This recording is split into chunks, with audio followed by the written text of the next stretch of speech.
Because one of the... Oh, wait, hold on. There's a siren. It's not moving. Just look at the park there. It might be. Maybe you have somebody outside who needs a ambulance, Sam. Yeah, but they don't keep the siren running while they park and load the person in there. That's true. Maybe you can't turn it off. He's like, The switch is broken. Stop!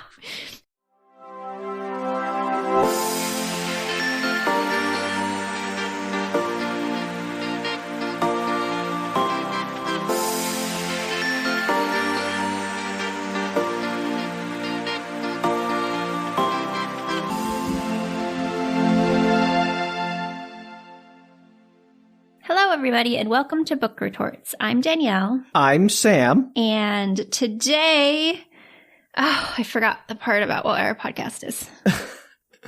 What do we do, Danielle? Who are we? Why are we here? Why are all these people listening to us? Questions, big questions in the world. All right, let's start that again. I mean, we could just go from here. This is a podcast where we talk about media that the other person has no experience or knowledge with. Any media? Most media. Is it just normal media? It's weird media. There it is. Would you like me to re-say that, Sam? I think we're good. I think we should keep this. Oh, gosh. All right, Sam. Really set the tone for this episode. It's going to be a long day. Oh, man. So today it is my honor, my pleasure, my privilege to introduce you to what I'm sure will be the first of many James Bond films. Oh, boy. Here we go. Getting into that rabbit hole, huh? We are, because there are several really great, weird James Bond films, and this is just one of the many. Oh. So today we are going to be doing 2002's classic, the 20th Bond film in the James Bond series, 20th? Die Another Day. Oh, okay. I didn't realize that there were that many by 2002. Yeah, because they've been around for a very long time. I got that. I didn't realize they made one they made them so frequently. I thought they were maybe like, I don't know, cicadas. They just came out every couple of years on some kind of weird hibernation schedule. No, well, this is a Pierce Brosnan film, so it's that incarnation. So by the time we got to Brosnan, we've done it's not a dozen. It's quite a few Bonds, though. Well, by the time I get to Brosnan, it's probably around 20-ish, I'd say. No, it's not 20 different James Bonds, though. No, I mean like films. Right, there's 20 James Bond films, but there were only like 4 or 5 Bonds prior to that. I'm not sure where this is in the canon of Brosnan Bond films. What do you mean, the canon? Like, are they all connected? No, it's just in terms of how many he did, because he did several. I'm not sure if this was where this was in that scope of the several that he did. Die Another Day. Well, ideally, that is what we'd all like to do. And you'll see how it ties in this week on Book Retorts. Stay tuned right after these messages from our sponsors. Which we don't. Bondios. We're like, where are you going with that? For the breakfast of secret agents with little O's and little 7s, you can make your own 007 soup.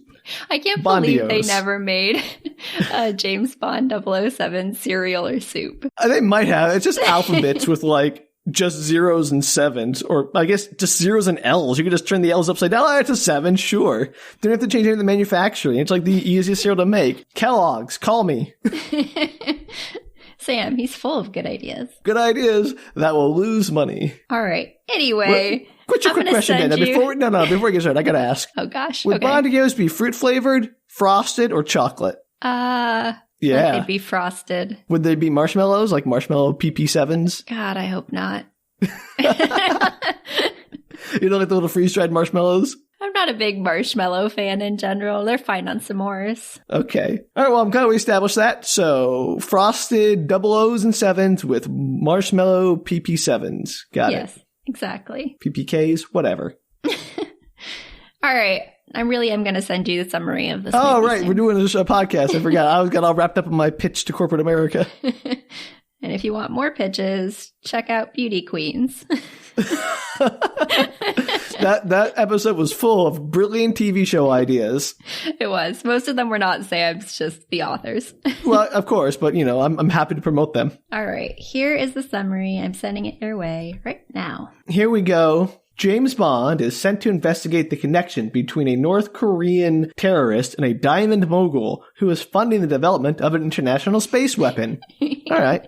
Well, that tracks. That seems like everything I know about James Bond, which is pretty much what I've absorbed through the zeitgeist. And you've seen a couple movies, but not very many at all. No, I've seen a few James Bond movies, and I'm very familiar with James Bond just through, like, being alive in the modern era and having seen parodies and video games and everything else and just, absorbed James Bond through osmosis of knowledge of things that are very popular. Yeah, and I'm on the opposite spectrum of that, which I've seen most James Bond movies, but not all. Which is why I'm so excited you're going to share with me, because I could not tell you the specific plot of any James Bond movie. I don't know if I could tell you the specific plot of any James Bond movie. So they all just blend together in your head. They're all very similar. Yeah, I was going to say, like, my biggest problem is I can't differentiate an actual James Bond plot from, like, that one Simpsons episode with Scorpio or the GoldenEye video game or, whatever. Like, they all sort of blur together in my head as one miasma of spies and parodies and Austin Powers and whatever. That's completely fair, though, I think, because though the Bond films often have darker tones or sometimes take themselves a little more seriously, there's so many, like, throwaway lines and comedy bits in it that they kind of all have that feeling of being a parody of themselves as they're going along.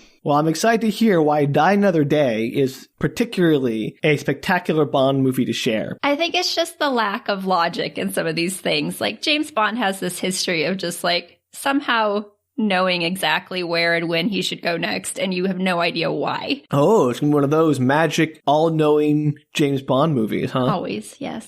Okay, let's get this started. Please.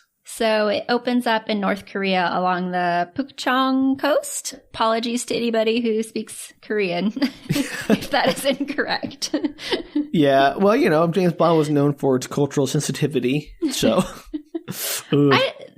Yes, and I'm not going to get into it too much in this movie. I think overall it's okay, but it was North Korea and South Korea both took a little bit of umbrage with some of the... depictions? Just that...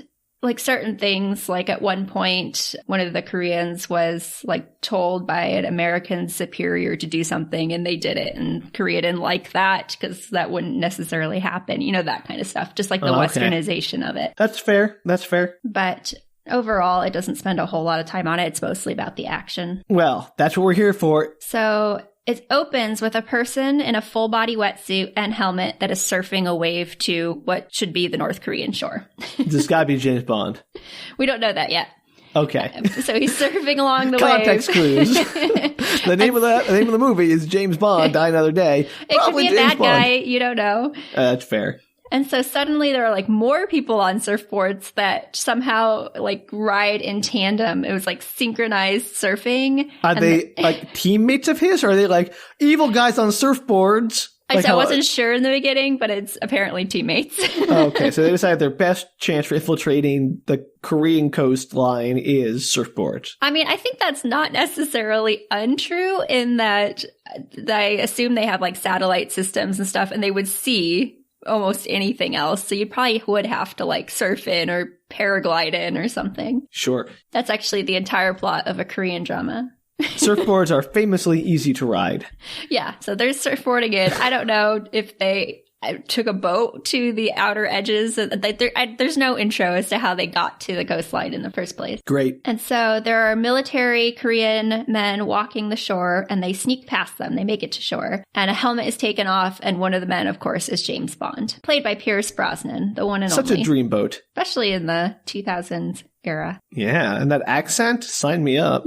The Irish-English accent. Yeah. So James shoves a stake into the ground, which promptly opens up like a little flower, and there's like this umbrella dish that rotates towards the sky. Uh-huh. And it seems to be communicating with a helicopter that is somewhere in the sphere above them. If the helicopter could be that close up, all right, never mind. I'm not no, it makes sense in a second. Okay. And so the helicopter kind of like changes direction slightly, and there's a guy inside of the helicopter with a metal briefcase, and they land the helicopter. He exits, and he's confused because clearly that's not where he's supposed to be. And James takes the briefcase, and then he also steals his sunglasses and puts them on, which was kind of funny. I mean, that's just a jerk move. Just don't take the guy's sunglasses. You're a professional, man. You can't surfboard with sunglasses with your helmet on. Well, he took that off. He has a suit on now.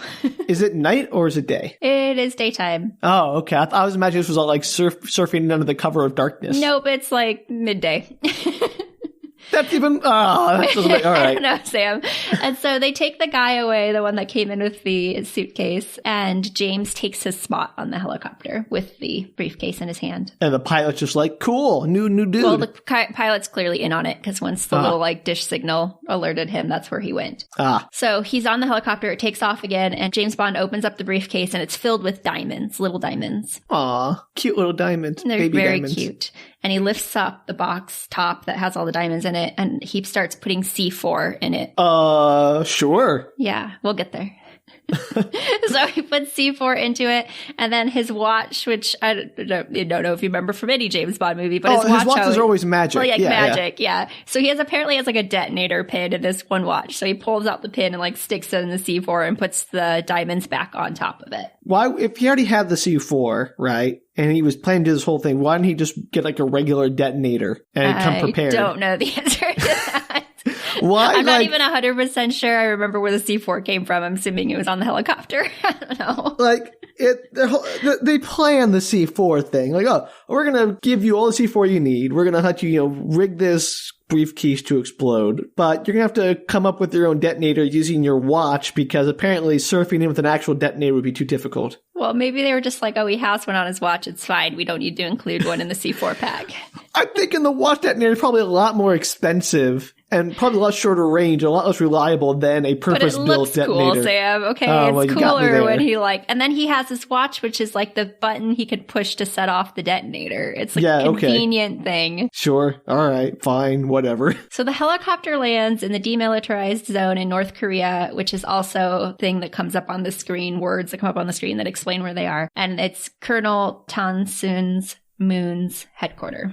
I know who that is, yes. Well, you don't know that yet, but you'll find out in just a moment because the scene changes to a military guy, which is Colonel Moon, and he is kickboxing a bag, assumedly in a workout. And, just for fun. I don't know. Well, after he kickboxes it several times, he's like, open it, and they open the bag, and this man like spills out on the ground. So he's actually kickboxing a man in a bag.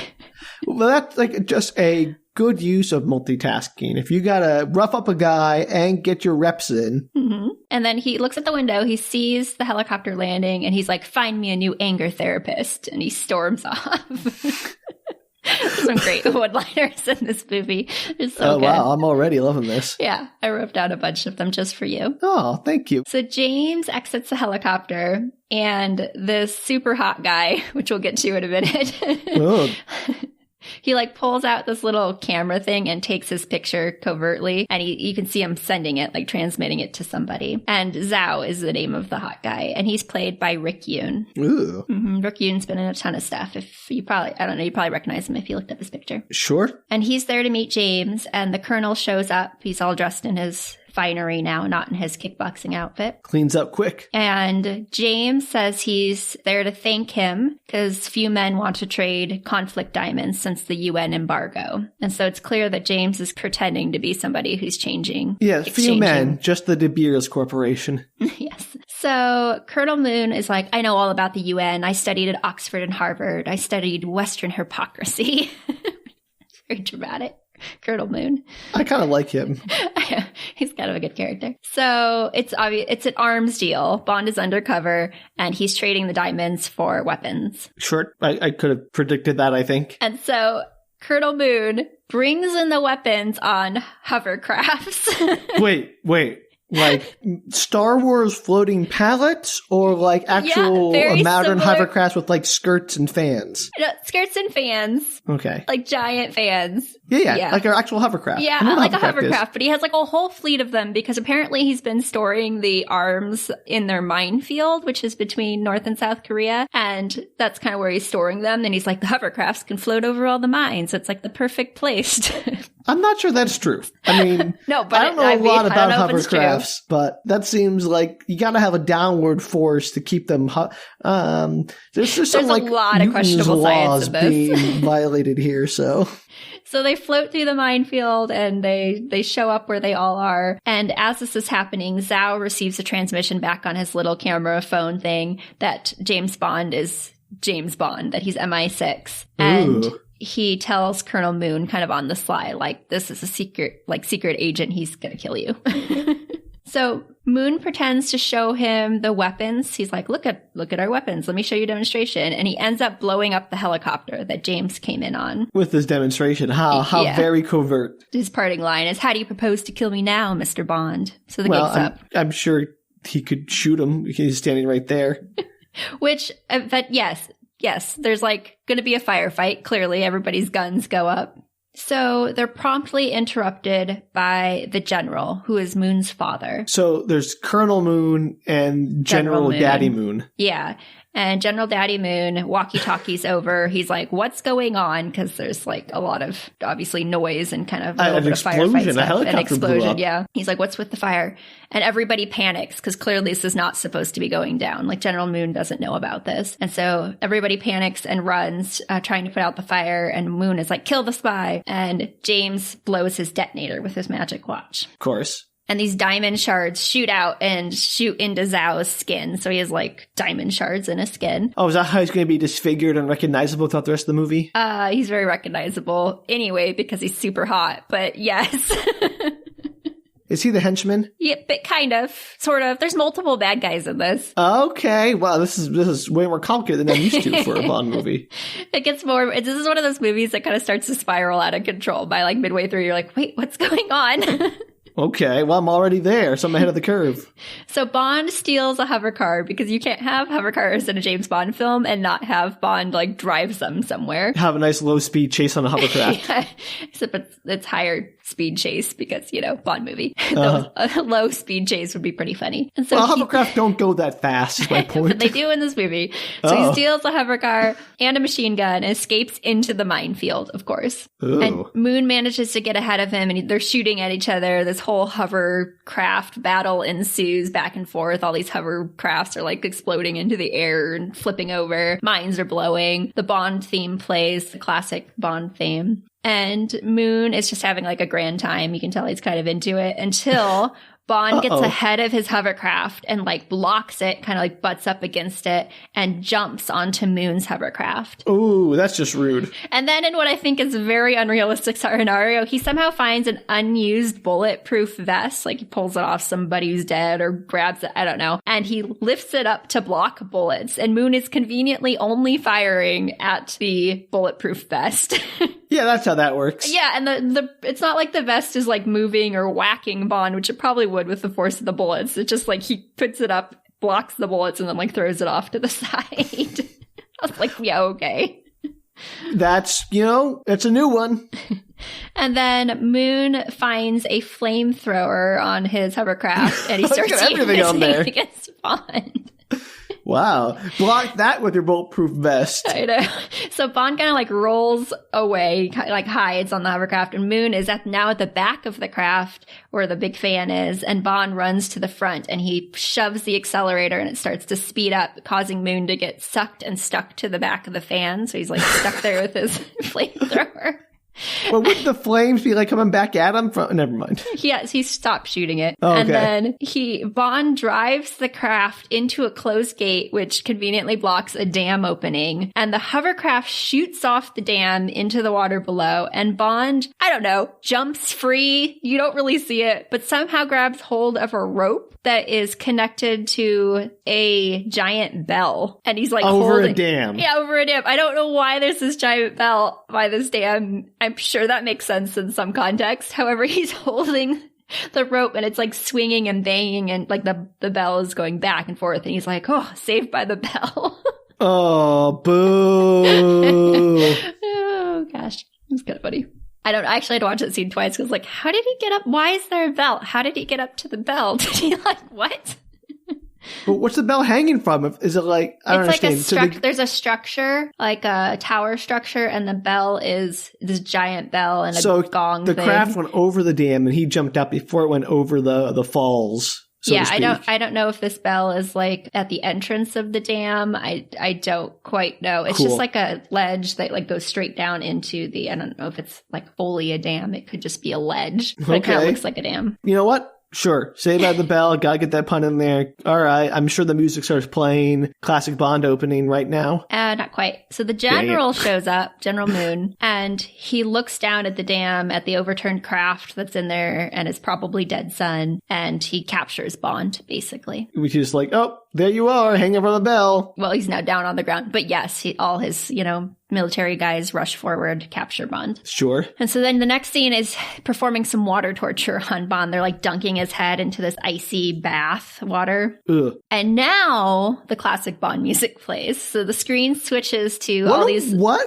Oh, let's start the whole exciting pump up during the torture scene. They do. They put his head into the water. You see this shot of his face like under the water. Like they have the underwater shots going up to his face. And then all the ice kind of dissolves, and it dissolves into these icy women who are like dancing. They're just little ice women. Ugh. And scorpions all over. That's such a choice. I know. And I don't know why there are scorpions, Sam. There are scorpions all over the beginning of this movie. You think they're going to come into play, and they don't really. They don't. No, okay. It's a big deal in the opening to this. Scorpions are the diamonds of the arachnid family. Yes. But you think that if they're going to have it in their intro opening, it's going to make a big deal that it would actually play into the movie, and it barely does. And so the theme is Die Another Day by the great Madonna. Well, obviously. Good choice. So then the scene switches, and you see this woman's face looking in on Bond, who is in a jail cell. He's looking very haggard. He's got a big beard growth, long hair. Ooh. And it's apparently been 14 months since we last saw our hero. 14 months in a North Korean prison. I know. Oof. Sounds fun. So he's taken into the general. He's pulled out of his jail cell, taken into the general. Wait. I just got to back up for a second here, because I'm very confused by the opening that led him to this point. James Bond, the master plan from MI6 was if a bunch of guys surfboard into North Korea to hijack a helicopter, which they already have their own guy in that helicopter, so they could have landed literally anywhere, and then have James Bond get in that helicopter. All the other people who were there just are irrelevant now. And he was trying to assassinate this Colonel Moon by loading the diamond briefcase with explosives to deliver to him. What was his escape plan? I have no idea what his escape plan was. I don't think he expected it to go quite as bad as it did. He was replacing a guy who was supposed to be doing the trade, so he was pretending to be that guy. So maybe his plan was all the support people that came in with him just sort of vanished? Well, some of them took that other guy away, the one that he replaced. This just seems like a very poorly thought out plan. Like, well, I think his plan was to do the trade. Route. Like, prove that something was going on and maybe leave in the helicopter, because I don't think he expected his helicopter to be blown up. He should be prepared for that. I agree. However, now he's stuck in North Korea, Sam. You just got to accept this, or we're never going to get through the rest of this movie. All right.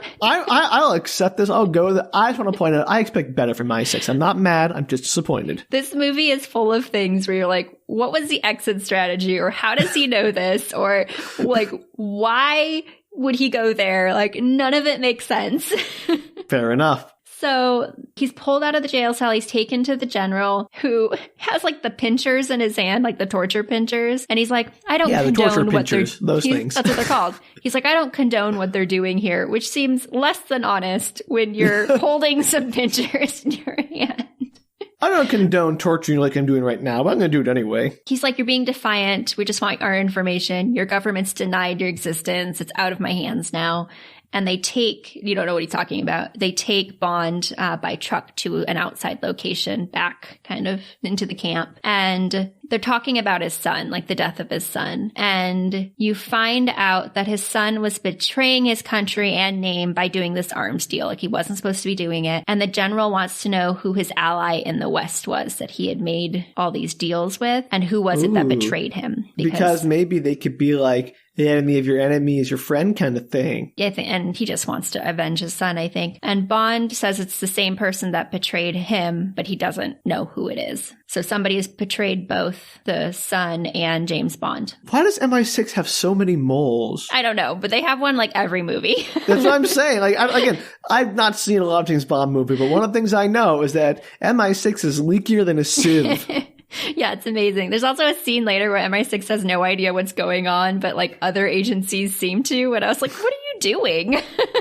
I feel like the Bond movie is supposed to be like this great export of British nationalist pride. And it just seems like they paint MI6 as kind of bumbling idiots more often. Like, I would be pretty upset if I was a British person working in the intelligence agencies. They'd be like, well, this is how they portray us. I'm not flattered by this. So yeah, apparently there's a mole. Mole in the agency once again. Of course. Who is it going to be? You don't know yet, Sam. Well, tell me the other named actor in the movie. Oh, there's several main actors in this movie. So good luck. Oh, well, good geez. luck. This movie really pulled one on me then. So there's this firing squad and James Bond is there. He looks like he's going to be shot any minute. And General Moon is like, turn around and walk. And the firing squad, as Bond turns around and starts to walk, the firing squad then gets into their truck and starts to drive away. And there's an English voice that comes over this intercom system. And they're like, Bond, walk forward. And so he walks across this bridge that is dramatically covered in mist, so you can't see who is out in the world. And so he is like, something must be going on. Obviously, there's like English-speaking people across this bridge. Not that he can see them yet. Wasn't General Moon speaking English too? No.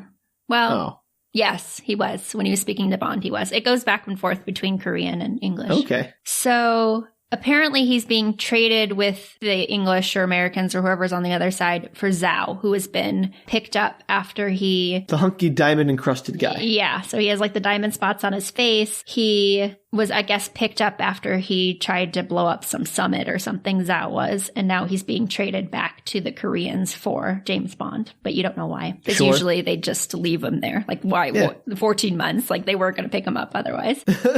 So as he makes it to the English-speaking people, he's immediately jumped and he's dosed with something. And the next scene is him in like a hospital setting, obviously some kind of like underground or dark facility. Like it's in some place that is not a hospital. And they're running scans on him to make sure he's not sketchy, I guess, to make sure he is who he's supposed to be, that they didn't put weird implants. I don't know. They're just running some body scans on him. They didn't make a cyborg Bond, a mecha Bond. And they say, oh, he's been stung by scorpions, like a lot of scorpion venom in his body and lots of anti-venom as well. So clearly they were using the scorpions to inflict pain and then giving him the anti-venom. But it never comes back, okay. Sam. It seems to me that there was a large scorpion plot in this movie that through either rewrites or editing just got removed. Yeah, and there's like shots of this woman multiple times. I actually looked up a little like entry about her because like maybe there was a bigger plot line that they cut out. And apparently like she has a name and yeah, she like uses I forget what the scorpion group's called, but they use scorpions to get information from their victims. And I was like, where was that plot? And maybe the director's cut. Maybe this was based on one of the books specifically. Sure. So then M shows up. Do you know who M is, Sam? Yes. M is Dame Judi Dench in the new movies. in this particular movie rendition. Oh, and this one too. Okay, yes, cool. She is Judi Dench, and she's kind of like his handler. Head of MI6, right? Yeah, give or take. And she shows up. And the M stands for mommy, because she's like the mommy of James Bond. Oh, mommy, can you take care of us, mummy? We're here to help James Bond, mummy. The very apathetic mom, yes. All right.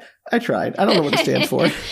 So he awakens. He's in the hospital room. He's, it's not strapped to a table, but laying down on a table. And M says, she's kind of like pissed off at him. Like, I didn't really want to see you again. Like, why are you here? And she's mad that they had to trade Zhao to get him back. And why Bond not is like, just not trade him? Well, we'll get there. So Bond is angry as well. He's like, why would you trade me? Like, I know the rules. I know I wasn't getting picked up by you all again. I had accepted that was the case. And M explains that the top American agent in North Korea, so one that was like undercover, was executed a week prior. And the Americans intercepted a signal from Bond's prison naming the American as a traitor. And they think that it was Bond that gave the North Koreans the name as he was the only inmate that was in the prison. So the Americans are accusing Bond of spilling the beans. Yeah, so Britain had to get him out ASAP because it was not going to go well. And so M wonders if he cracked due to all the venoms and toxins, he wouldn't even know what he was saying at that point. And Bond is like, absolutely not. He's very confident for a man who's been in prison for more than a year. Who probably has been under some serious medications and probably did say all sorts of crazy stuff. Well, this is the problem with torture, Dan. I mean, there are many problems with torture, but as an information gathering technique, it is unreliable at best because you can never be sure if the person telling you anything is telling it to you because it's true, just to get you to leave them alone or because they're delirious. It's just torture. I'm against torture, Danielle. Not just because it's awful, but because it's inefficient. There you go, everybody. Sam is against torture. Brave stance. There are so many better ways to get information. Torture is just a waste of time. It's inefficient. It's criminally inefficient. Well, apparently he thinks it didn't work on him anyway because he's convinced that it's the same person who betrayed them earlier is who gave the name of the American to North Korea. Well, that's a good question, M. If he was betrayed, which he clearly was, have you looked into that maybe? Have you even tried to see? It is not clear that MI6 has done anything in the last 14 months to figure this out. Oh my gosh. MI6 is made to look so incompetent. I feel bad for him. And maybe there was lots behind the scenes stuff and they just never figured it out, but it does not say in this movie. And so he thinks that they're now manipulating it so Zhao can get out of prison. Okay. So their whole plan was they want to free Zhao, so they betrayed another American spy to make it seem like Bond was a betrayer, so they betrayed him? Give or take, yep. That was a complicated plan, but yes. I didn't think about how complicated that plan was, but you're right. It's crazy. Yeah, no, that's insane plan. Your plan is not just break Zhao out of prison if you already have the inside track. Your plan is to try to set up James Bond to look like he betrayed his country instead of them just ignoring it or assassinating him or whatever. You knew they would trade him for, that's insane. Yeah. Well, apparently it works out because Zhao is now back in North Korea and Bond is back on wherever he is. And so M tells him he's out of service. He's not allowed to work anymore. And she says that in every movie, right? Not every movie, but lots of movies, yes. And Bond, you're off the force. You're off the case. Turn in your badge and gun. Of course, Bond is okay, but I'm also totally going to go prove my innocence. So, oh boy. Peace out. But he's stuck in this hospital there. He's under guard. So I don't know how this works. It's maybe possible. Bond, M leaves that evening. Bond does a Zen moment to make his heart stop beating. Does he feign death? So they take him out of there and then he escapes? Yes, that's exactly what happens. We'll skip ahead. Oh, look, come on. I've seen movies before. So he Zens it. The heart monitor goes flat. Everybody freaks out. I don't think that works, though. I know. I was what? I mean, no offense to James Bond. I'm sure he is a Buddhist Zen master or whatever, because you've heard, the myths of monks or whoever who could meditate so deeply their hearts stop. But I don't think between all the gunplay and spy training, he had time to attain enlightenment. Apparently he did, because it works. Great. I love this scene. So the doctors run up to use the paddles on him to do his heart. That's not how those work. I know, but then he turns the paddles to the doctors and pushes them on them right as they push the button, and it shocks the doctors. You see actual electricity, and they fall backwards. And I was what? That's not how any of this works. No, what? And he shakes them all off, and he starts to escape. And one of the nurses that had given him CPR earlier, his line, he's like, "I'm checking out. Thanks for the kiss of life."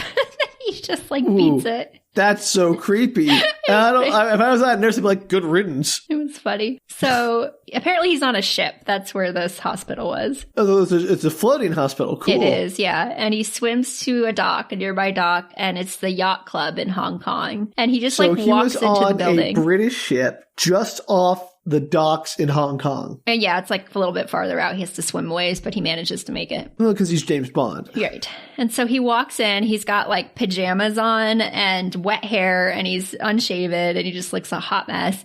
And apparently this is the yacht club, and apparently his place, this is a place he goes frequently because the manager there is "Oh, Mr. Bond, you're back. Let me get you to your room." And Bond's "Send up my tailor. Get me some shaving equipment," etc. Just another point. Again, maybe you can answer this question for me, Danielle, because I don't know the James Bond universe as well as you do. Why does he always use his actual name? I don't know. When I was watching this scene, there's a note in my thing that's Why does he always use his real name? Why does everybody know him as James Bond? It just seems like not a great spy idea to say, oh, James Bond, here's my social security number. Here's my home phone number. Here's my cell number. You gotta text me. Oh, yeah, just give it to everyone. Like, good spy work. Yeah, as soon as he walked up and was like, Mr. Bond, I was like, seriously? all right. Okay, I thought there might be something like maybe James Bond was his cover name, or there was something that I didn't know about. It's not his real name, but it is also like, I don't know. Is it not his real name? I don't think it's his real name, but I don't know why he would go by that. I think it's his real name, Danielle. I don't think his name is like, Chadwick Cunningham, who goes by James Bond professionally. Well, we can Google it. I should know the answer to that because. Well, no, we don't have to Google. We have the internet who can help us. That's true. People of the world. People of Twitter. Tell us, does James Bond know this because is that his real name? Is that like Sting, his professional performance name, his stage name? I, for the life of me, can't remember and should know, given how many I've watched. So anyway, he's back in his hotel room. I guess they can just bill his account. He gets his tailor set up. He shaves. This masseuse shows up, courtesy of the manager. And he gets busy super quickly, as you might imagine. But then that's just plot twist. Nope, it doesn't happen. He reveals that she had a gun under her dress the whole time. And he throws this heavy object at this glass door of this closet, and the glass shatters. And it reveals that the manager is inside with the camera crew trying to get this on film. And it's the biggest closet in the entire world. There is a manager and a 3 camera person crew in this closet. It's wild. So why does she have a gun then? I don't know. I don't know what the plan was, Sam. The plan was to get him canoodling with some random masseuse. I don't know what the thought process was, but Bond is like, you think I didn't know that you were Chinese intelligence, to the manager? And then that's instantly forgotten. No, it's never brought up ever again that they were trying to film him, I guess, in some weird compromising position. But he strikes a deal with this manager that since Zhao apparently killed 3 of his men, how does he know that?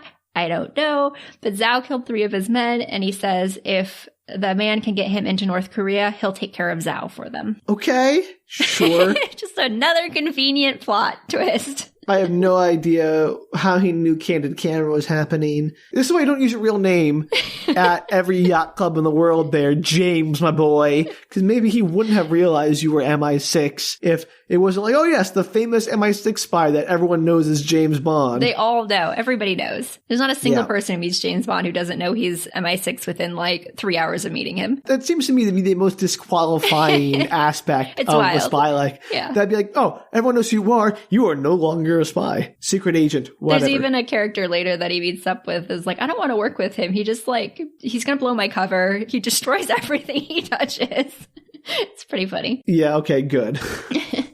So they seem to agree on that. When Bond gets to the lobby, he's all, dressed and ready for action. The manager gives him a box. It has money and a passport in it and a trip to Cuba, tickets to Cuba, where Zhao is apparently hiding out. Gotta enjoy those beaches. Yeah. So, cutscene, Havana. We're in Havana. Yay! Yeah! And so he meets up with, I think he's a cigar maker. It's a little unclear. It doesn't really matter. But he's this guy that has some kind of inside track. He's clearly very wealthy in the city of Havana, and he has informants and he can get information. So he's looking for Zhao, and this man calls in some favors to find out where he is. And he finds out that he's hiding on an island where there is, quote unquote, a strange clinic run by Dr. Alvarez, where apparently people go, rich people go, to do gene therapy, and it lengthens their lives. It gets weirder, Sam. Is this going to turn a Dr. Moreau thing? Sort of. Oh, but not as weird. Excited. I mean, it is weird, but it's not as weird as Dr. Moreau. Oh. It's weird in a completely different way. I'll take it. And so he borrows, probably never gives this back to the guy, a gun, a pair of binoculars, and a really sweet convertible. He goes to a hotel, and he goes to the back where it has the bar area, and he's hanging out, and he's checking out what looks like a fort, but I think it's the medical clinic. And he's checking it out with his binoculars that he has. And then, of course, he sees this super hot girl coming out of the ocean, and the binoculars pan over. And it is Halle Berry. Oh. She is the Bond girl. Oh. Interesting. Yeah, so he binoculars her. He's watching her, and she steps from the ocean, of course, with her bikini and all the water's dripping off. And she walks up to the bar, and he's like, magnificent view. Such a womanizer. Well, yeah, but it's not even smooth. It's just like curvy. A little bit. It's like your old creepy uncle. Like, no, don't talk like that.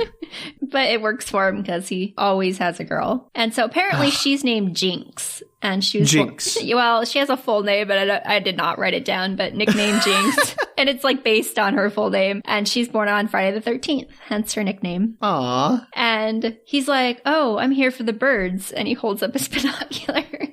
Which, again, is a British pun. It's so funny. And then he's like, oh, I'm an ornithologist. Like, because she's looking at him like, oh, okay.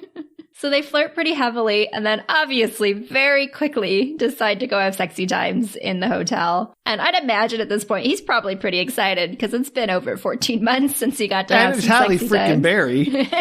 And so she is gone the next morning and he goes to the window very purposefully like, I know she's out there. And of course she is out there. She's standing on the dock and he watches her with the binoculars and she's like trading paperwork with the dock guys. And he's like, oh, yep, there she is. Exactly where I thought she would be. Which doesn't make any sense. So then the next scene is he has a wheelchair and he's like pushing it up a hallway and he shows up to this guy's room. And this guy was at the bar. He was being this like complete racist jerk. And the guy opens the door. He's like, I don't need a wheelchair. And Bond punches him in the face and like knocks him out. And he's like, oh, you do now. I have no idea why he's doing any of this. You'll find out in a minute. So he searches the room and there's this great scene where there's this woman who's like laying on the bed. She's just watching it and she's like totally blasé about the whole thing. She's clearly like the partner of the guy or at least was for the night. And she's just like, hey. He's like, hey, nice to meet you. He's like searching his room. It's really funny. Okay. So he finds this information about the Alvarez clinic in the guy's room. So for whatever reason, he thought he was connected to it. I don't know. Maybe he did some research before he showed up. No, all old racist people are evil. And so the next scene is he's got the guy in the wheelchair. The guy's still passed out. Apparently this was an amazing punch. That guy has brain damage. He's like at least It's concussion. like wild how long this guy is like passed out of his wheelchair. And so he's pushing the wheelchair into the clinic. So he made it to the clinic. Obviously, the guy was a patient or something, and the guy's still passed out. And then, in what is by far for me the best scene in the whole movie, he needs to create a diversion. So he just pushes the guy in the wheelchair like into a wall, and it like topples some stuff down. And all the like medical people are like, "Oh no, a guy in a wheelchair!" And they're like running forward. You never see this guy again. Bond just like dashes off. So Bond knocks out an elderly gentleman, puts him in a wheelchair, shoves him into a wall, and runs off. He's not elderly. Oh, he's young? Yeah, he's just like a 30, 40-year-old jerk face that was in the bar. So he punches out a young gentleman and puts him in a wheelchair, pushes the wheelchair into a wall, then runs off. Yeah. It's like basically the whole premise. You're never see this guy again. Genius of plans. It's so funny. And so Bond like sneaks off, finds this empty hallway, and seems to know for no reason that there is a secret passageway in this clinic. I don't know, Sam. Like when I was watching this whole scene, I'm like, how does he know any of this? Like he just goes up to this mural that's on the wall. He like pushes what looks like to be the obvious spot on the mural to push, and like the door opens and he walks into this secret clinic. You want to know how he knew, Danielle? Because he ate his Bondios that morning. And when you need to do your secret sleuthing, eat Bondios. The breakfast.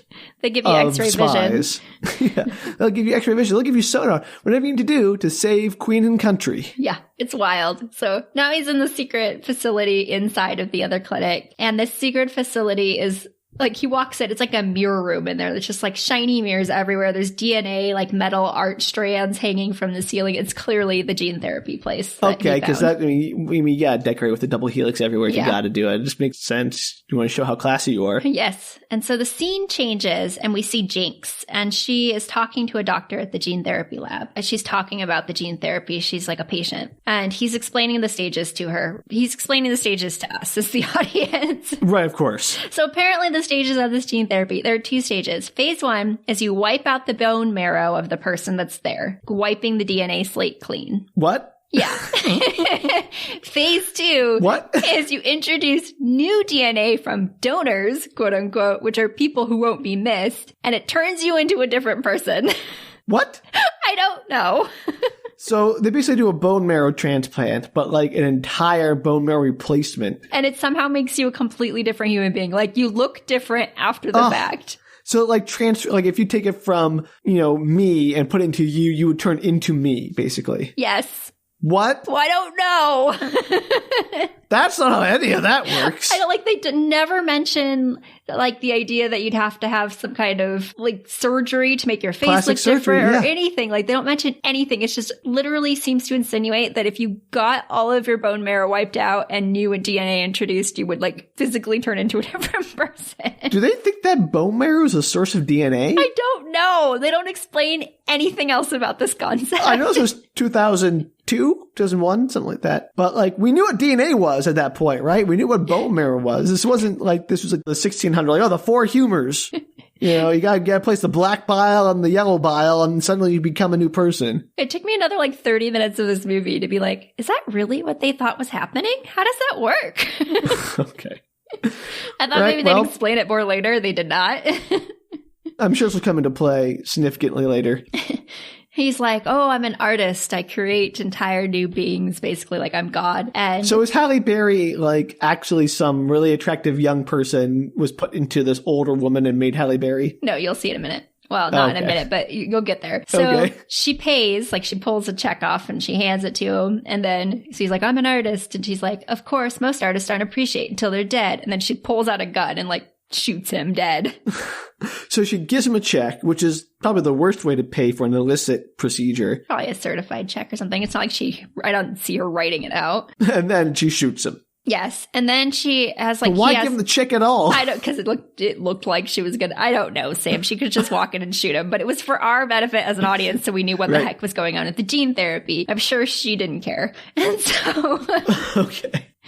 He has like her paperwork in his hand, so she tries to like burn her documents so that they're not there. And then she goes straight to his computer and she's like typing into it, trying to look something up. And you see a picture of Zhao on the computer, and he has completed phase 1 of the gene therapy. And then there's a picture of some other random like white male next to him. And the white male next to him is like who he's transitioning into, essentially. Ooh, the ultimate sleeper agent. Crazy. So Bond is sneaking through the offices, and he's clearly trying to find somebody in the offices. He doesn't know that Jinx is there. And he comes across Zhao, who's now bald. He has no hair. He's like under this mask thing. Still hot? Yeah. Not as hot as he was with hair. And he's really like super pale now. You just see the like diamond draw, like, I don't even know. How would the diamond stuff work, Sam? If like he had DNA got switched, he'd still have diamonds in his face. Yeah, I mean, the DNA is not going to like reprogram his skin to push the diamonds out. I know. It's wild. Anyway, and so he's assumedly in the midst of this transformation, and Bond gets his attention by like squeezing his medication IV saline bags, whatever's in them. He like squeezes them, and Zhao's like, oh, that hurts. And I have no idea if that would hurt or not. Aren't those bags like, don't they have like a grip controller? Like yeah, you can't like squeeze so. them. Like, I just don't quite understand. I don't know if it would actually hurt your arm. I was like, would that hurt? I mean, if it was like, let's assume for a moment there was no regulator on the IV controlling how much was pumped into you. Sure. Right? Then maybe you'd have like a faster pressure. Like if they're squeezing, I imagine it'd be like a balloon being inflated under your skin. It would hurt quite a bit. Sure, but you don't see any of that. And I'm assuming the super high-tech office has regulators on their drips.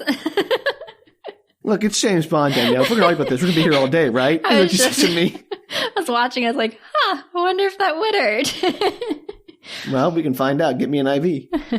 I'll check that out next time I get one. He wants to know who is bankrolling him and setting him up. And I was like, yeah, I'm not going to tell you that. And so, duh. And they get into this big, fist fight, and they're throwing all the stuff around that's in the little clinic room. Zhao, the patient who is going through some intensive surgery, is going toe to toe with James Bond's super agent. And he does pretty well. Wow. And during the fight, Bond grabs a necklace off of Zhao, and Zhao escapes outside. And Jinx, meanwhile, is in the other office. She's put some C4 in a drawer that she happens to have. Everyone's got C4 in this movie. It's wild. Like everywhere. And she walks out and meets Bond in the hallway, who's chasing after Zhao. The C4 immediately goes off, and it blocks Bond from catching up to Zhao. It blocks the entryway. And as he falls down on the ground, he's blown back. He looks and he sees the half-burned paperwork that Jinx left behind. I'm like, why didn't Jinx burn all of her paperwork?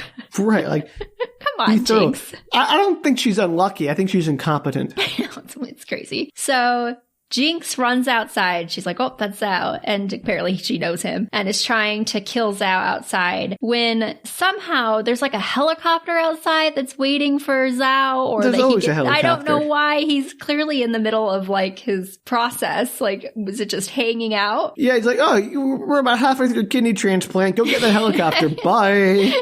It's insane. And so he jumps into the helicopter. The helicopter jettisons off. Bond's like rushing, trying to catch up. And he meets Jinx on the walkway. And some military soldiers come up and they're like, stop, because obviously they just blew up an entire clinic. Yeah. And Jinx is like, I don't think so. And they're up on top of like this fortress area. Like there's a cliff behind her. And she dives off the cliff into the very, very far water below, where there is very conveniently a boat waiting for her. Everyone's just got like, I can't even get picked up at the airport. How can they get all these people to wait for them with boats and helicopters? I don't know, and I like the idea that Jinx was like, well, in case I need to dive off the cliffside, I'll have a boat down there waiting for me. Did you have a boat on like every cliff? Like you be on that beach, you be on that beach, and just in case you come to one of those beaches, you just gotta be waiting for me. She could, like, nobody knew that she wasn't a patient. She could have just walked out the front door and detonated the bomb. But no, she decided backup plan just in case. See, and this is what James Bond could have used while he was in Korea with the one helicopter. Yep, the just in case plan, but he didn't have one. No, because Jinx, clearly the better spy. Well, other than not burning her documents. Well, look, at least she doesn't use her real name. We assume. I mean, who knows what her real name is? Well, it's not Jinx, Danielle. No, but she gave us her full name earlier, remember? Oh, no, I didn't remember that at all. So Bond checks the necklace. Zhao's gone. There's like a little vial, and he opens the vial up, and it's filled with the little diamonds that are just very similar to the conflict diamonds he's had earlier. He's had this for funsies around his neck. Yeah, cool. I guess so. So he heads back into Havana to the cigar dude, and they inspect the diamonds, which have a laser cut insignia inside of them that signal that they're from the Graves Corporation in Iceland. Sure. And so he's like, this is amazing. They look exactly like the conflict diamonds. This is very suspicious. So meanwhile, back at the MI6 ranch.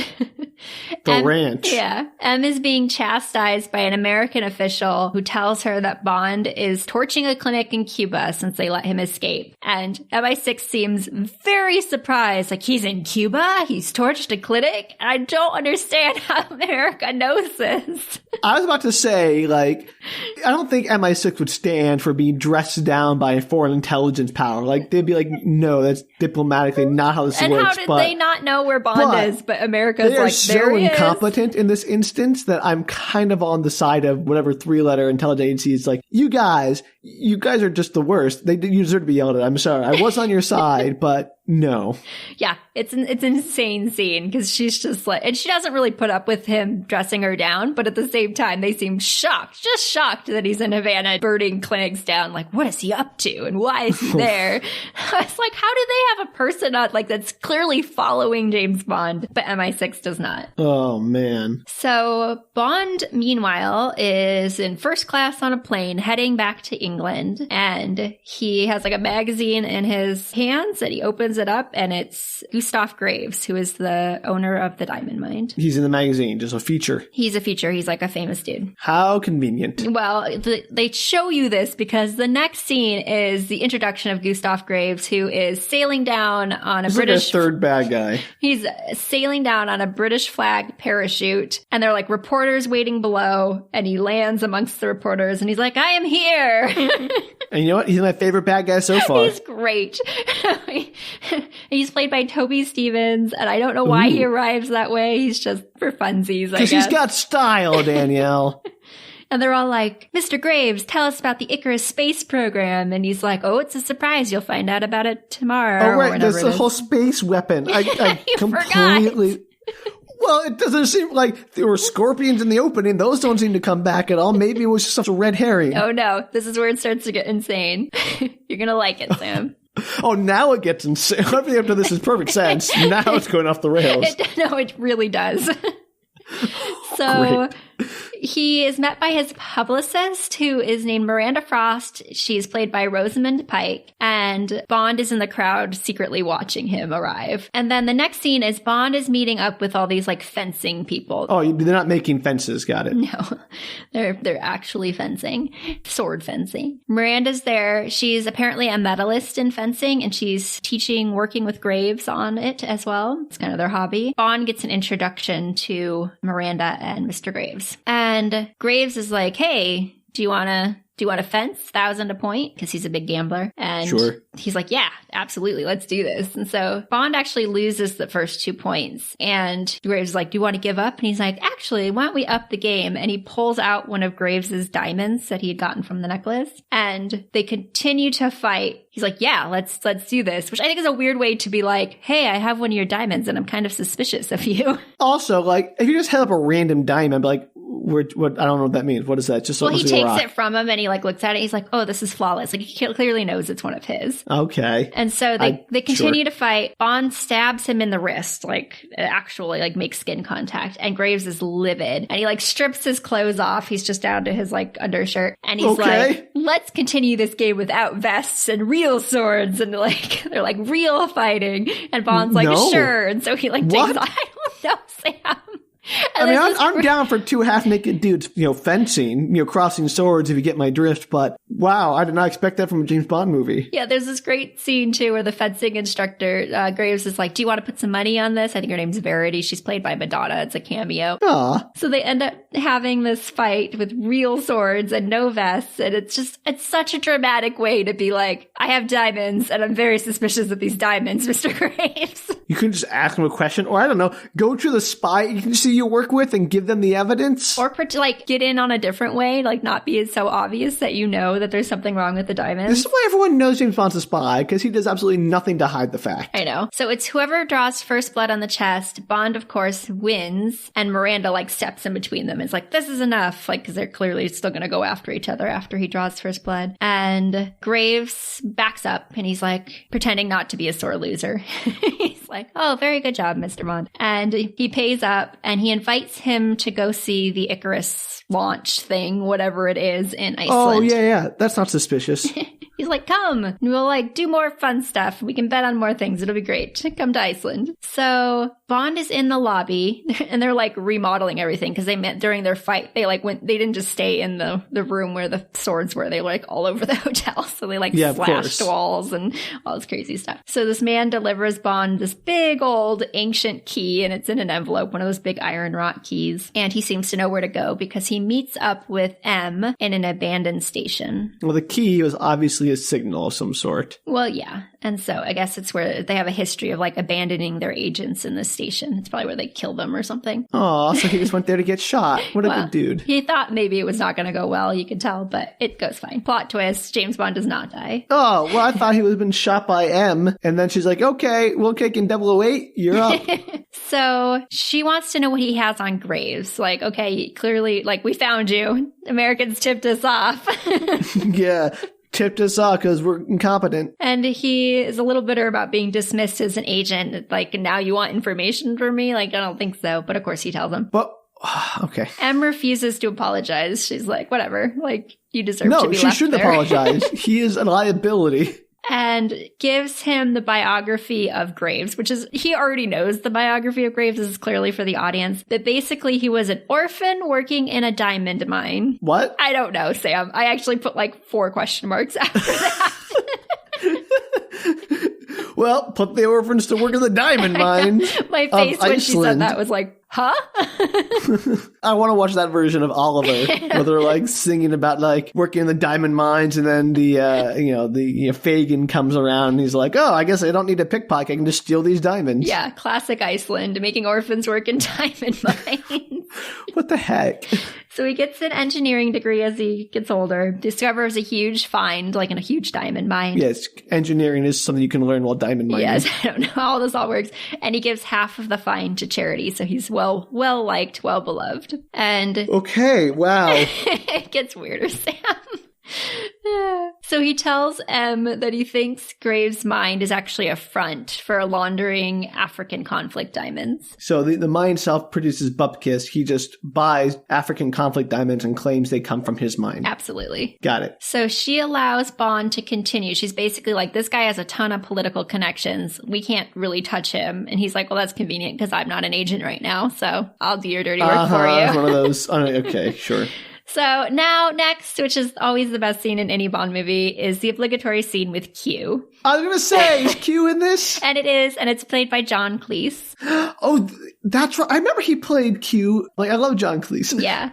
And he goes through, there's a bunch of like prop references to previous movies, which is kind of fun. And he gives Bond the following things, so you know, for future reference. Okay, I want the list. He gives him a ring that breaks glass with high-frequency sound waves. How many of these are actually used again? All of them, I think. Most of them are usually used. Like, whatever he gives him is often used in the movie. One of the few Bond movies I have seen is GoldenEye, because I'm that age. Uh-huh. And I do remember he got, like, a car with all these fancy gadgets in it, and he didn't use them. It's just like, oh, why did they tell him about all these gadgets, like missiles behind the headlights or something that never get used? Well, he gets a car in this, and he does use it, so that'll make up for yeah, GoldenEye. Great, okay. So he gets the ring that breaks glass. He gets a new watch, which has lots of fancy features, because it's like an ongoing joke that he never brings the watches back like he's supposed to. They always end up breaking or getting destroyed. Yeah, what do you expect? I know. And then he gets the magic car, and this magic car has adaptive camouflage, so it goes invisible. Ooh. You know, and it has like a bazillion guns and weird tire things and just amazing things that they use later on. So it switches to a scene with M, who is talking to Miranda. Miranda Frost was the publicist of Graves. Right. And the publicist / fencing instructor. Yes, but apparently she's actually an agent. She's undercover. So she's like a much better tool to use than James Bond. You would think so, except the issue is she's been shadowing Graves for several months and has not found out any real information. And she's like,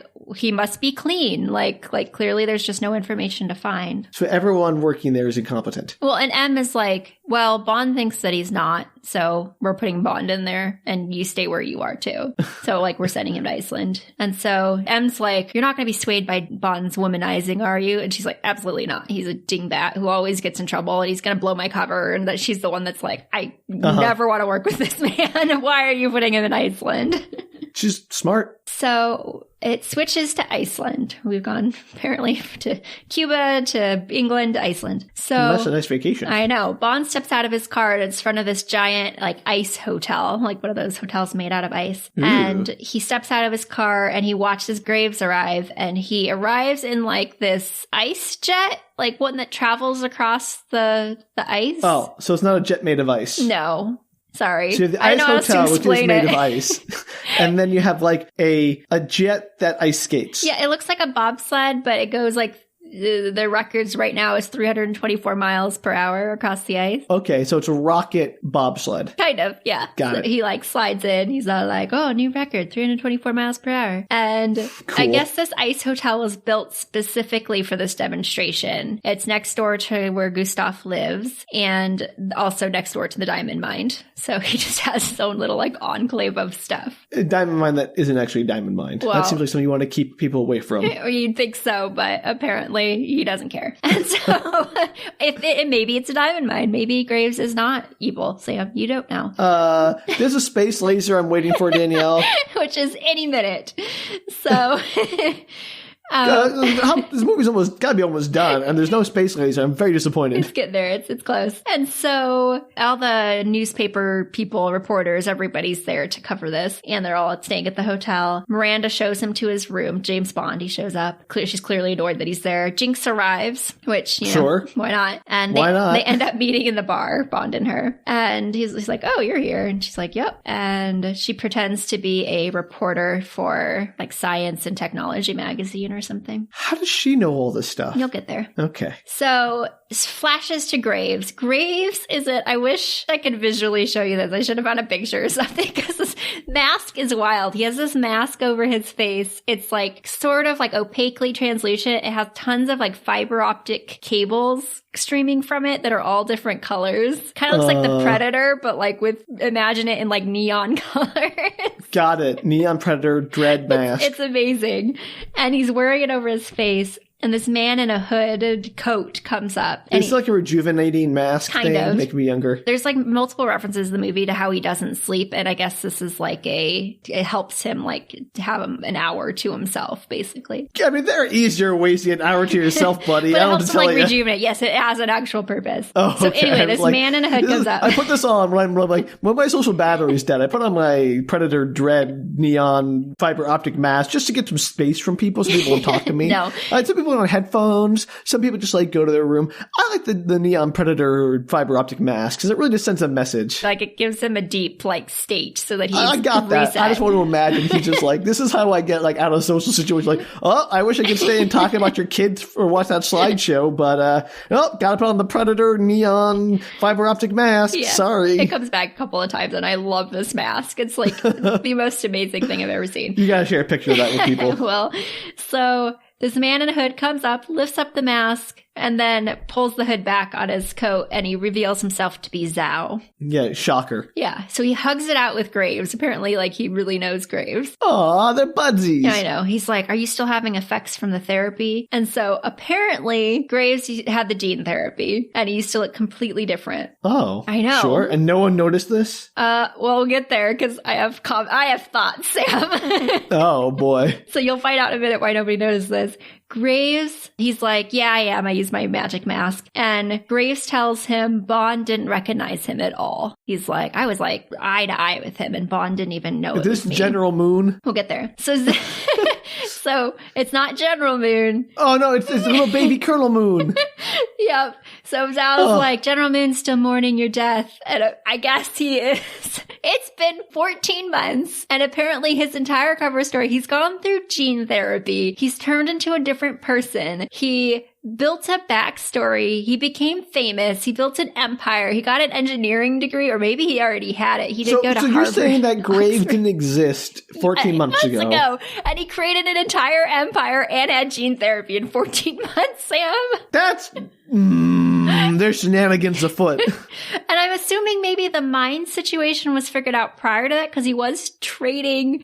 I mean, but like he was in North Korea. The mine wouldn't work if it was in Iceland. And I don't understand why he was trading the diamonds for weapons. If he was laundering the diamonds. Yeah, did he take over the mine late? Like he just used the mine as a cover up so he could continue getting diamonds?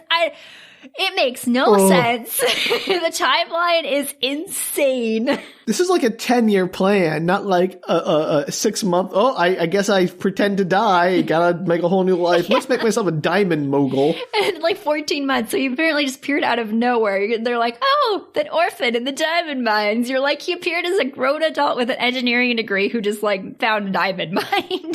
Did Colonel Moon have an engineering degree? I don't know. I'm assuming he must have, or something, some kind of engineering background, because he went to Oxford and Harvard. Oh, that's right. I forgot about that. And you can get an engineering degree, I assume, in Korea or North Korea, South Korea. I'm sure you get them anywhere. I just like, usually, I mean, again, I don't really know how military hierarchy works, but I don't think that the generals and colonels usually have like, I mean, there are like the Army Corps of Engineers and people who have. And they established nothing in the beginning of this movie as to his background in terms of his abilities, knowledge. He's just like a colonel. You're like, okay, military dude. And turns out he actually has like superpowers and has also, why does engineering degree even matter? Because he engineers space stuff.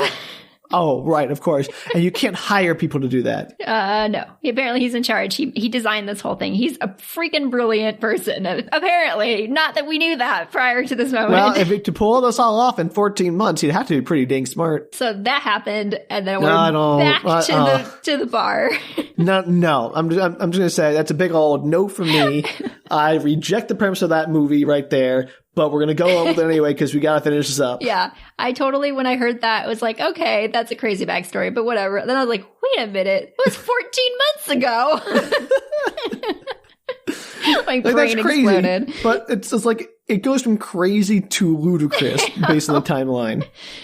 So Jinx and Miranda meet up in the bar. Bond's there. As I said, she introduces herself as a reporter from Space and Technology magazine. And there's this great line. Miranda's like, she looks at Bond. She's like, oh, is he explaining the Big Bang Theory to you?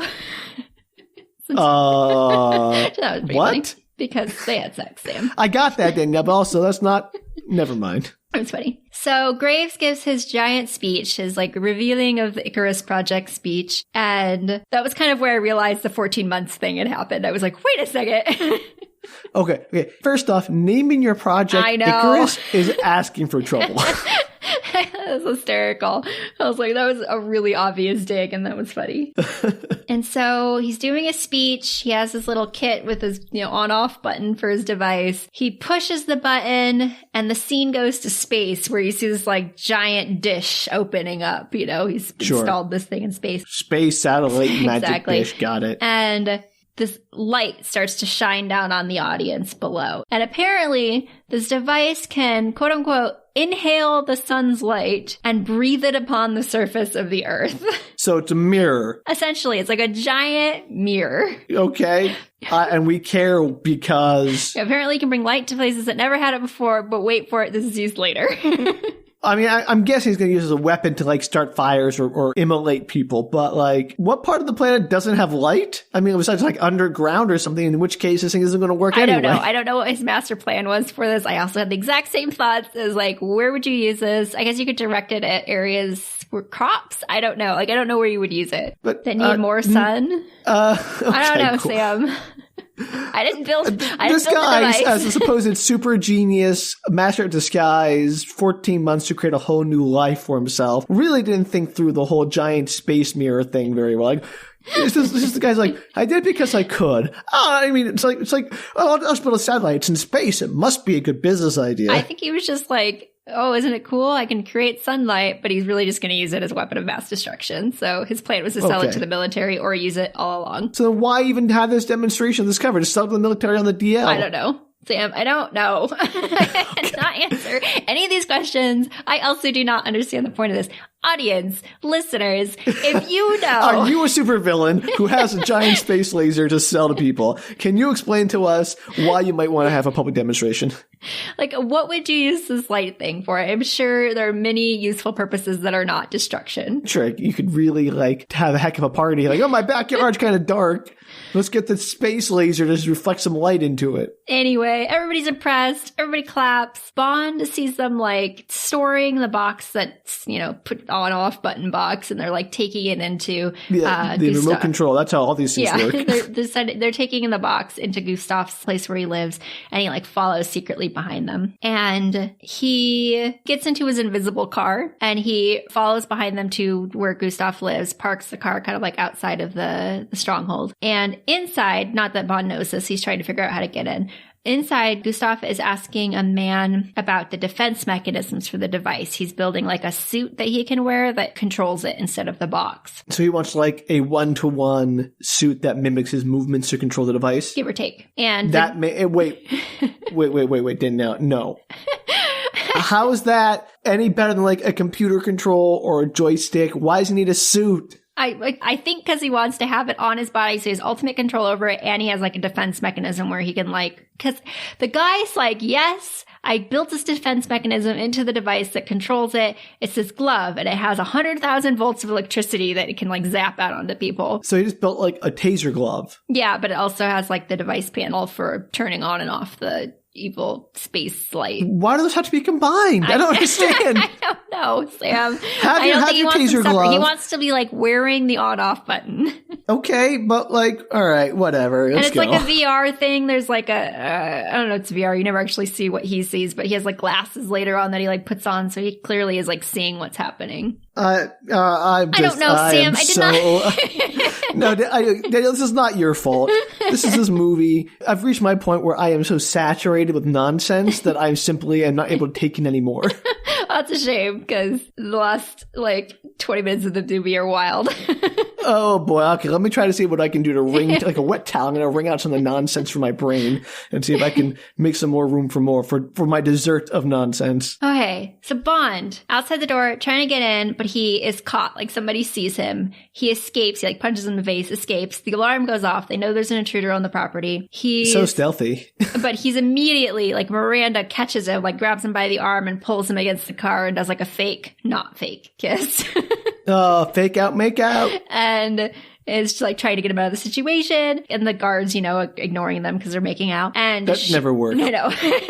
So they go back to the hotel room together, and Bond or whatever is like, let's keep up appearances. And so they continue to make out, and they get naked and have sexy times on the bed. That's Miranda. I thought better of you. I know.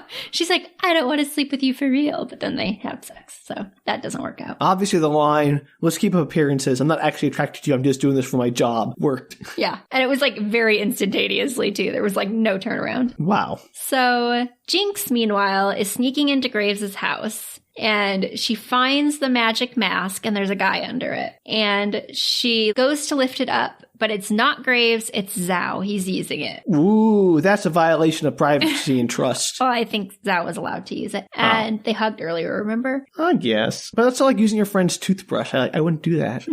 It's a mask, not a toothbrush. I don't know, maybe. So Zhao's inside. She's like, oh, it's Zhao. And she goes to like try and kill him. And a glove grips her from the back, like around her neck, and zaps her. Oh no. Catwoman. Next scene, she's caught. She's strapped to a table, and she's being tortured for information on why she's after Zhao. And this is where he mentions, he's like, well, the mine may be fake. Like my fake mine is next door, but these lasers in this room are real.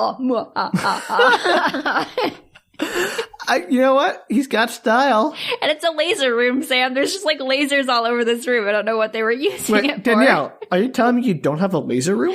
I don't. Do you? Of course I do. Who does have a laser room, Danielle? I'll get on that. Maybe my closet. You gotta fix that, Danielle. Everyone needs a laser room. God, get a load of this person. Doesn't have a laser room. All right. Well, she's stuck in the laser room. Everybody's laser room. And the bad guy, there's like Graves, and then there's like a bonus bad guy, just some random underling. And he's like, Got it. Are we going to use the lasers? Can I do it? Like, he's very excited. This is like the guy in Karate Kid. He's like, yeah, put him in a body bag. It's great. And Graves is like, yeah, whatever, just kill her. And so he's like, I get to use the lasers. And he has like a box that he's pushing the on-off buttons for where you can direct the lasers. I like him. I know, it's great. He's a man who loves his job, finds joy in the little things. Yes. He's a pretty funny non-character. So Bond, meanwhile, apparently done with his sex, and he's outside again. Oh yeah, the world needs saving.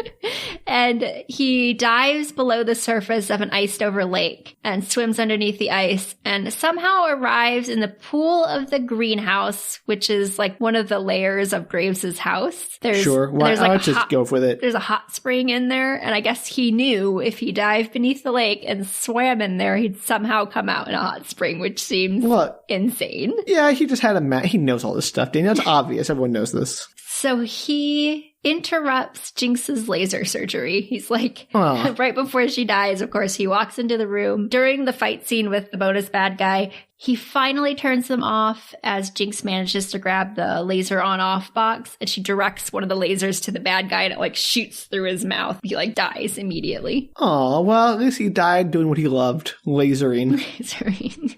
So she tells Bond she's NSA. So like, set me free. I am NSA. I'm not like some crazy person here. All right. Well, then they're both terrible spies. I'm sorry.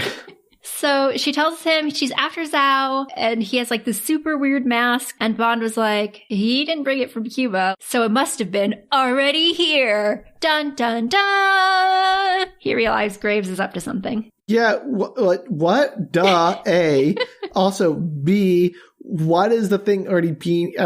how is that some smoking gun? I think he knew he was suspicious, but he didn't realize that he necessarily had the gene therapy. Okay, sure. So Bond sends Jinx off to go get Miranda for help, and he decides, he's like, I have stuff to finish here, so he goes after Graves. Oh, that's not classy. Sending your ex to get your current... But that's what happens. So he's like sitting in a boardroom or something, and Graves walks in. I don't know. And he's the line of the movie. He's like, so you live to die another day, Colonel.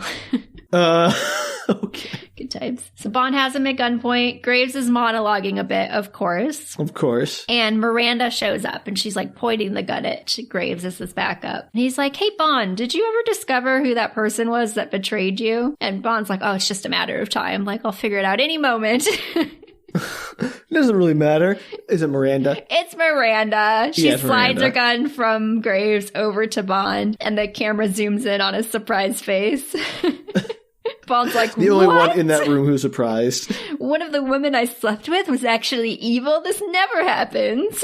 Except it happens every movie, I'm guessing? Yeah, all the time. Okay.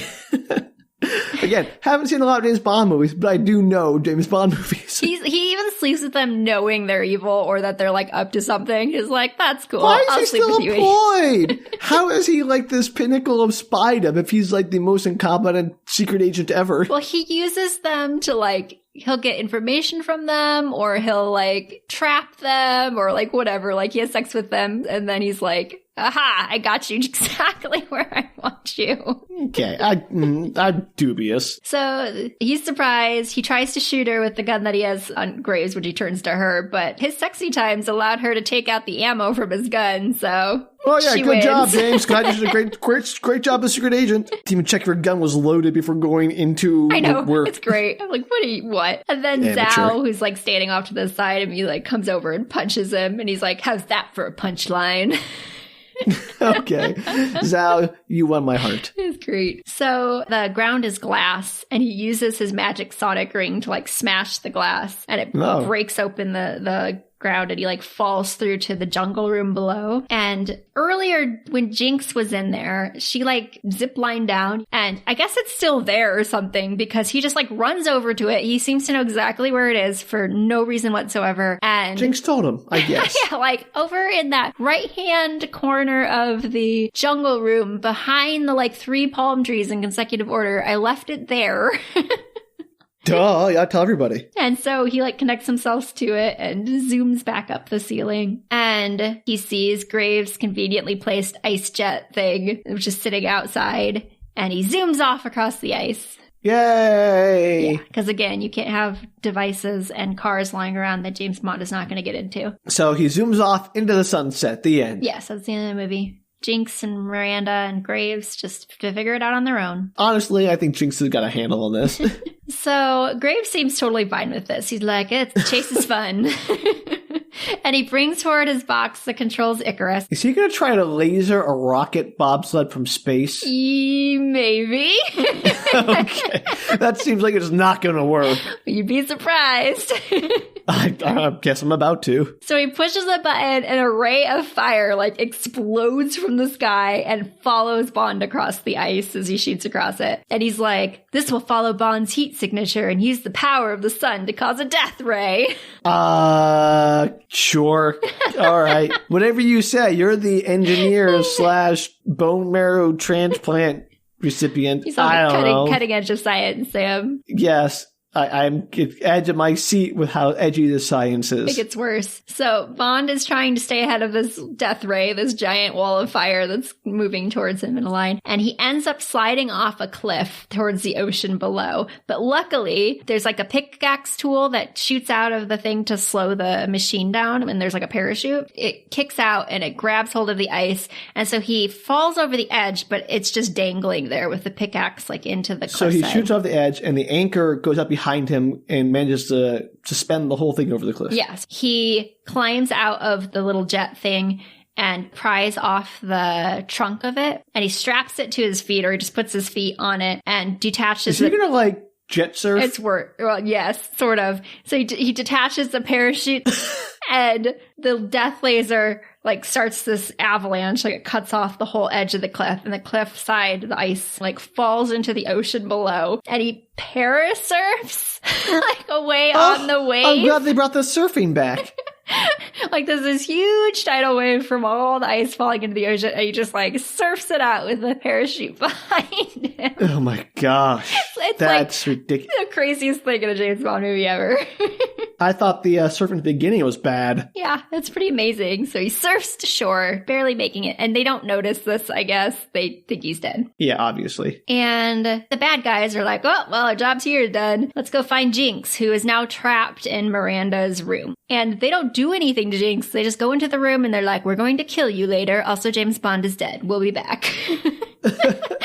Thanks for the update. No You'll have reason to be in your there. news at 11, weather in just a minute. It was crazy. I was like, what was that scene for? For the audience, obviously. So meanwhile, Bond is on the coastline. He's trying to get back to the main complex. He rigs his parachute to like clothesline this guy that's driving by on a snowmobile.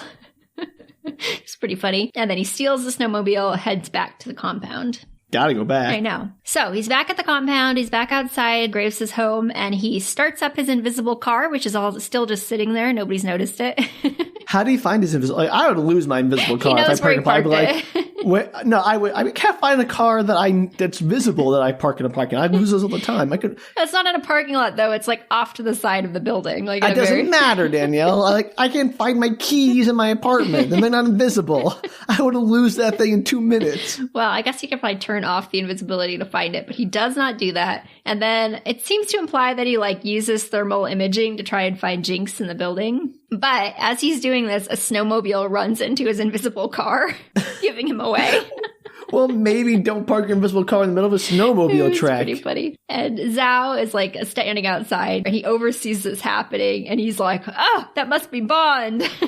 And so he takes off in his own ammo-equipped car, and then Bond heads off, with camouflage. And they have this whole car scene over this frozen lake, which is actually kind of a cool car scene. And the bad guys are loading up a plane, meanwhile, trying to make their escape. And prior to escaping, Gustav brings out his little doomsday starter box and uses Icarus. He's like, "We're going to destroy the hotel." I don't know why. He wants to kill Jinx within it, too. Okay. So I'm assuming all the guests are gone.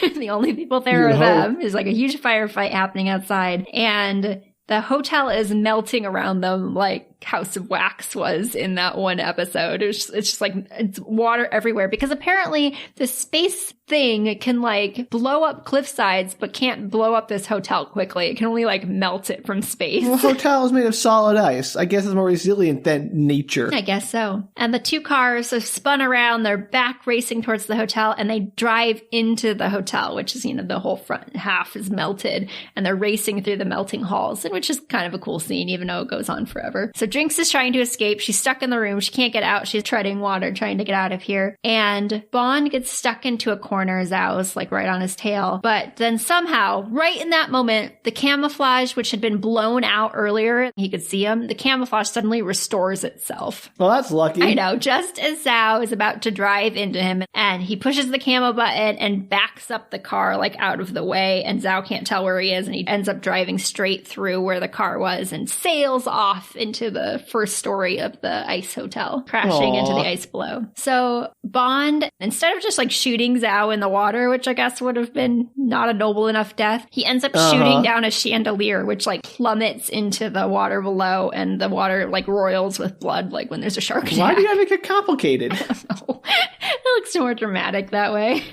James Bond is a drama queen. Hot bad guy is sadly dead. So Jinx is passed out on the water. He goes and rescues her, and he takes her into the jungle hot springs, which I guess is to save her from hypothermia, but he does no chest compressions, even though she drowned. So now she wakes up. He's like, "Oh, thank God." They kiss, And there's a jump cut to South Korea demilitarized zone. And Graves and Miranda have escaped, and they're hiding out in North Korea. My understanding of this plan is they're planning to use Icarus to take out not only South Korea, but also Japan to start a war. Sure. And so the Americans and English are working together. They're going to try and blow up Icarus using a missile. How hard can that be? I know. But instead of just trying that to see if it works first, they're we're also going to send in Bond and Jinx to go and see if they can get these two bad guys. This movie isn't over yet? It's almost over. You have to go kill the bad guys first, Sam. You can't they can't be hiding out and say, "Oh, the movie's over." Well, I mean, whatever. So they paraglide in. It's a very confusing scene. Let's surf in again. Why not? Yeah, well, they don't. They paraglide it or something. And the government tries to blow up Icarus, but somehow Icarus zaps the missile from space, and it blows up the missile. Icarus still stands. Well, sure. And a plane is taking off with the bad guys on it, and Bond and Jinx are now in North Korea, run off to the plane, and they sneak onto the plane. So they're in the wheel well of the plane or whatever. Why are they leaving North Korea? I don't know. I don't know the plan, Sam. It does not explain the plan, or I didn't understand the plan. Okay. And so they make it onto the plane. They somehow get into the plane. I don't know how that works when the plane was already taking off, but there we are. Of course. And so now Graves has been handed his new mini suit that he has that controls the device. It has the 100,000 volts. It has the little like VR simulator thing. He is like in control of this device. And Bond is trying to go through the plane. He's trying to find him. He finally makes it to Graves, who's like monologuing hardcore about how he's going to take out the entire world. And he goes to shoot him, but is like cut off by a guard, and the bullet ends up going astray. It shoots through the window of the plane, and of course the whole plane like goes into depressurization and the windows explode and people are getting sucked out through the windows. Oh yeah, gotta do that. As it happens. And somehow in this whole mess, Jinx has taken over control of the plane. She's trying to like right it as it like plummets towards Earth. And Bond and Graves get into this huge fight scene. And somehow Jinx stabilizes the plane, but immediately gets waylaid by Miranda. Oh, yeah, she's still around. That's what I like. I was like, when she showed up, I was like, oh, yeah, Miranda's there.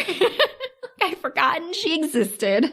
We all did. No, for no reason whatsoever, Sam. She's in like a bra, crop top, gloves. Sure. Like gloves that go up to her elbows, and she has a sword in her hand. I mean, she's styling, Danielle. Don't be judging. It's amazing. So she's like holding the knife to her throat, and it was like, put the plane on autopilot and come with me. I'm going to kill you. Maybe autopilot's not the best option when the plane is heavily. I don't know. That's asking for trouble. Well, and the kind of is, because Jinx, as she's like putting it on autopilot, secretly changes the position of the plane. So now it's flying towards the death laser. That is. Oh, okay. It's taking out the minefield that was there, and it's heading towards South Korea. So the plane finally ends up meeting kind of up with Icarus, like off to the side of it. And so it starts to like shake, and the plane is like falling apart beneath them. And for some reason, there's a sword room on this plane. Like there's just swords everywhere. So they're in the middle of this huge sword fight. They're like trying to stab each other. You can't get those through the TSA, so you have to bring them with you. Yeah. Well, like on the plane already. It's insane. It's like an armor sword room on this plane for no reason. And they're having this huge fight, and Jinx finally managed to overcome Miranda, and she stabs her through the heart. Bond, sadly, is not doing as well. Graves has electrocuted him with his 100,000 volts of electricity with his magic arm, and he falls to the ground, and Graves is like, okay, well, this is my time to go. I'm going to grab my parachute here. Peace out. And he like puts his parachute on, and he's about to go jump off the plane. But of course, he comes back for one more word, and he gives his parting words to... Foolish. I know. He gives his parting words to Bond, and Bond ends up pulling the tag that opens his parachute, and he gets like sucked out the door of the plane, the big hole that's right in the into plane. the laser, right? No. So he sucks through the hole. He grabs hold of it. He's like on the edge of it. He's like holding on. And I don't know how this works. Maybe you can explain it to me. Bond walks up and like pushes the button on his suit that controls the electricity, and it zaps Graves. Why would you have that feature built into your glove? Why would it zap him? And how would Bond know about it? Is it because he's holding on to the metal? Like, I didn't understand. I was like, why would that ever happen? I have no idea, Danielle. I was really, you were like my last hope. I was hoping that Sorry. I haven't seen the movie. I don't know how his magic... I was against this whole glove thing from the start, Danielle, so... I was just so confused. And so he like lets go of the door frame, and then he ends up getting sucked into the jet engines of the plane, just for good measure. Like you do. So now they need to get off the plummeting plane. They open the back of the plane up, which conveniently has a helicopter in it. And they get inside. Sure. I know. They get inside the helicopter. The helicopter like slides out of the plane, and it's also plummeting with the plane. And he's trying to get started. Of course, it's not starting. And he finally gets the helicopter started and barely makes it out alive. And the movie ends with Bond and Jinx having landed the helicopter by some tiny house along a beautiful coastline, and they're having more naked times together. The end. As you would. Yeah. Oh, well, that was a movie that was too long. Oh, it's a long movie. It's like over 2 hours. That was a lot of nonsense, Danielle. I warned you. I warned you that it got weirder in the second half. I don't know if it got weirder in the second half. Like, it just got dumber. They just like, it's just they stopped trying. Yeah, at some point it definitely starts to like, they just make up stuff. Yeah, exactly. And I don't understand how the space laser works. I don't understand why that was a thing. Like, yeah, they never bring up the diamonds again after the space laser is mentioned. Those were a thing too, right? or like the reverse aging clinic. Maybe that was a thing. Yeah, that's No one weird that seems to they care about that mentioned the anymore. reverse aging and then it turned out that it was really just like they turned into a different person. Yeah, it's like the ultimate identity theft factory where they're kidnapping people and turning them into other people. That seems like something that might be of interest to the various secret agencies around the world. Like, that would have been a good plot. Like, I have to say, of the various dastardly schemes in this movie, the space laser one's perhaps the least interesting and like the least threatening one also. Like the clinic, the diamonds, all that stuff seems way more of a story than a clumsy space laser that isn't really that good. I agree. And I think it's more, the more interesting stuff is the diamonds and the aging clinic, which could have been a whole plot of its own. Think about the espionage stuff that could be done if you could like kidnap James Bond or another high-level agent and like swap them out and then insert them back into the agency. That's true. That's like a Manchurian Candidate kind of thing. You know, oh, there's a mole, but any one of us could have been kidnapped and turned into this person. We have no idea. It could be anyone. Like, that's a thriller right there. Or sort of the plot of Mission Impossible. Well, I mean, kind of, except instead of using a dumb rubber mask that's magic, it's magic gene therapy. Yeah, it's either they threw in the space laser at the end, or they had the space laser at the beginning and were trying to figure out how to get to it, but the plot that they wrote on either end was like, it didn't match. It was like two different plot lines that they tried to sew together. I haven't seen a lot of James Bond movies. What I've learned from your description of this one is that James Bond is wildly unprofessional and borderline incompetent. MI6 is definitely incompetent, and M, whom I respect and love because it's Judi Dench, needs to do better. I don't know how this stacks up in the pantheon of James Bond films in terms of like quality. Okay, there are much better sense. James Bond films out there. Does that mean like more fun? Because this sounds like it's crazy. It's a pretty fun watch. Yeah. I hadn't seen it in a while. It's fun to watch again. Look, let me just put this out to the audience right now. Colonel Moon didn't really have a plan for his space sun mirror thing. Well, he wanted to take over the world. His plan was to destroy South Korea and Japan. Yeah, that's a dumb plan.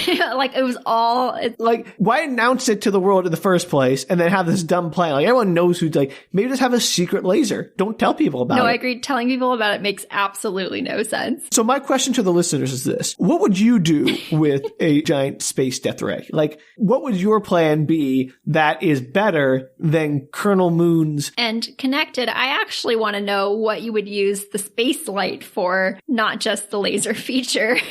Oh, right. I can shine a light on, like, I'm sure it's not a very big area. It's only like 10 feet across, it sounds like, from what you were talking about. It lit up the whole room. Yeah, but how big is the room? It was a very big room. It was like a chamber. It was like the whole hotel lobby. Okay, so hotel lobby. So it's not like an entire farm, though. Well, I don't know how big it would be in an outstside space. These questions. How did it get through the roof of the building? It was out open. Was they outside? Sam, I don't know.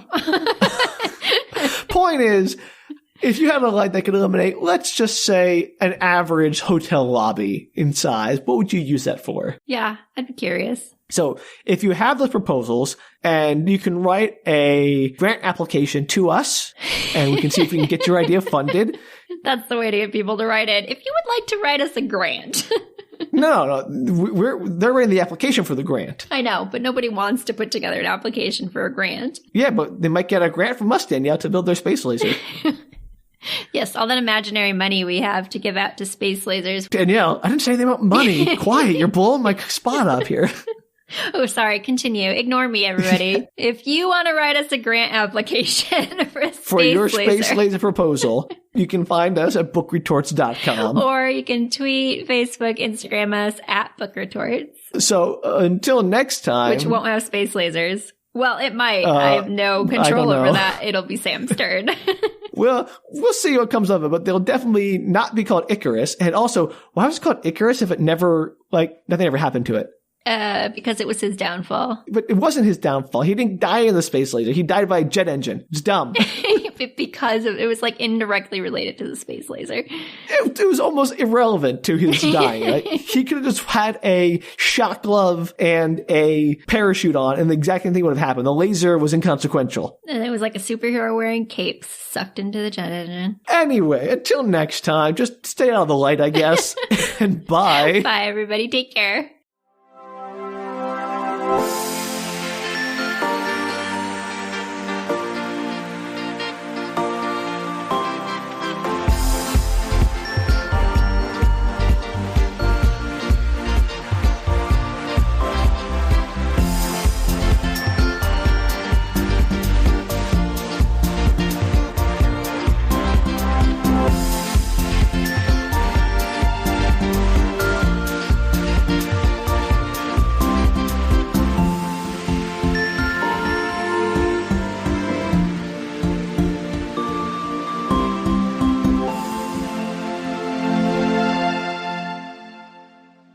Minimum effort. That's our podcast motto. So I have a question for the Google. Hang on a second. You have a question for the Google. I was going to let my comment about our minimum effort hang out there. Wow, way to confirm it, Danielle.